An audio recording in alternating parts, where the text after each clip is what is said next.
హరి ఓం తత్సత్. జై గురుదేవ్. ఓం శ్రీకృష్ణాయ నమ. శ్రీ గీతా దేవతాయ నమ. భగవద్గీత 11వ అధ్యాయం విశ్వరూప దర్శన యోగము. దానిలో మొదటి శ్లోకాన్ని అర్జునుడు చెప్తున్నారు. మదనుగ్రహాయ పరమం గుహ్యమధ్యాత్మ సంహితం యత్రయోక్తం వచస్తేన మోహోయం విగతో మమ.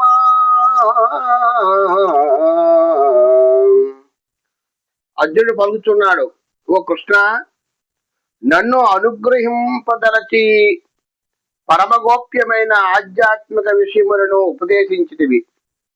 దాని వలన నా అజ్ఞానము అనగా మోహము తొలగిపోయినది. భగవంతుడు 10వ అధ్యాయం విభూతి యోగములో ఆయన తాలూకా విభూతిని తెలియజేశారు. ఆయన తాలూకా జ్ఞానాన్ని ఉపదేశించారు. ఏ రూపంలో నేను ఉన్నాను, ఏ దృశ్యములో నేను ఉన్నాను అని పరమాత్మ చెప్పాడు. దానికి అర్జునుడు అంటున్నాడు, ఓ కృష్ణ, నన్ను అనుగ్రహించదలచి పరమగోప్యమైన ఆధ్యాత్మిక విషయములను ఉపదేశించితివి.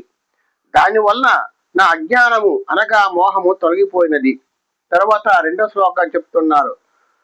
భవాప్యయౌ హి భూతానాం శృతో విస్తరసో మయా తత్తః కమలపత్రాక్ష మహాత్మ్యమపి చావ్యయం.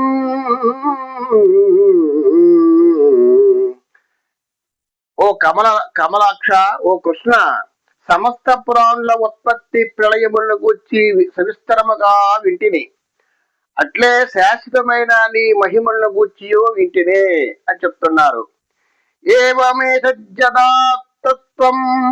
ఆత్మానం పరమేశ్వర ద్రష్టుమిచ్చామి తే రూపం ఐశ్వరం పురుషోత్తమ. ఓ పరమేశ్వర, నీవు చెప్పినంతయు సత్యమే, అందు సందేహమునకు తావులేదు. కానీ ఓ పురుషోత్తమ, జ్ఞాన ఐశ్వర్య శక్తి బల వీర్య తేజోమయమైన నీ షడ్గుణైశ్వర్య సంపన్న రూపమును ప్రత్యక్షముగా చూచుటకు కుతూహలపడుచున్నాను. అర్జునుడు కృష్ణ పరమాత్మను అడుగుతున్నాడు అన్నమాట. ఏమిటి? జ్ఞాన ఐశ్వర్య శక్తి బల వీర్య తేజస్సు ఇటుక మహిమను గుర్చి నాకు తెలియజేయము అని అర్జునుడు అడుగుతున్నాడు కృష్ణ పరమాత్మను. మన్యసే యది తత్సత్యం మయా ద్రష్టుమితి ప్రభో యోగేశ్వర తతో మే త్వం దర్శయాత్మానమవ్యయం. ఇది 4వ శ్లోకాన్ని అర్జునుడు అంటున్నాడు. ఓ యోగేశ్వర, ఓ ప్రభు, నీ దివ్య రూపమును చూచుటకు నన్ను అర్హునిగా నీవు భావించినచో శాశ్వతమైన నీ దివ్య స్వరూపమును నాకు చూపుము. ఆ విధంగా అడుగుతున్నాడు అర్జునుడు. మనం దేవుణ్ణి ప్రార్థించాలంటే దేవుడి తాలూకా స్వరూపాన్ని మనం చూడాలి. దేవుడు ఏ రూపంలో ఉంటున్నాడని కూడా మనం తెలుసుకోవాలి. భగవంతుడు అంటే ఆయన ప్రకాశ రూపుడు, ఆయన అవ్యక్తుడు. ఆయన భగవంతుడిని మనం తెలుసుకోవాలి. భగవంతుని పూజించాలంటే ఆయన తాలూకా స్వరూపాన్ని మనం తెలుసుకోవడానికి మనం ప్రయత్నం చేయాలి.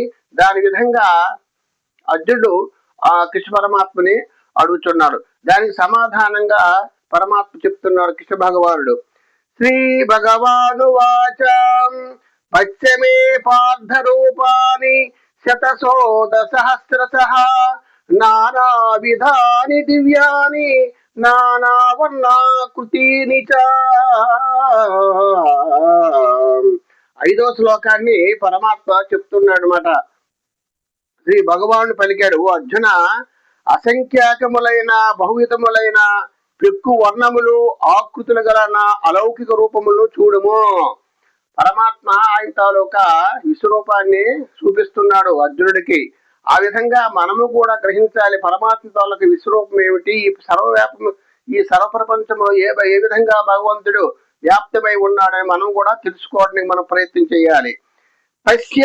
పశ్యాదిత్తాన్ సోసూన్ రుద్రాన్ అశ్వినో మరుతస్తథా బహూని దృష్టి పూర్వాణి పశ్చాశ్చర్యాని భారత. ఓ అర్జున, ద్వాదశాదిత్యులను, అష్టవసువులను, ఏకాదశ రుద్రులను, అశ్విని కుమారులను, మరుద్గుణములను నా యందు చూడుము.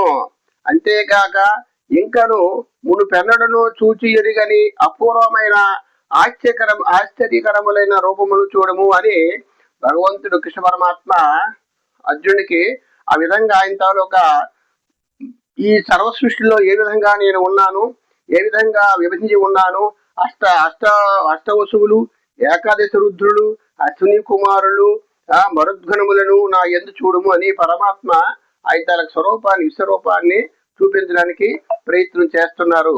హరి ఓం తత్సత్. జై గురుదేవ్. ఓం శాంతి శాంతి శాంతి. సర్వే జనా సుఖినో భవంతు.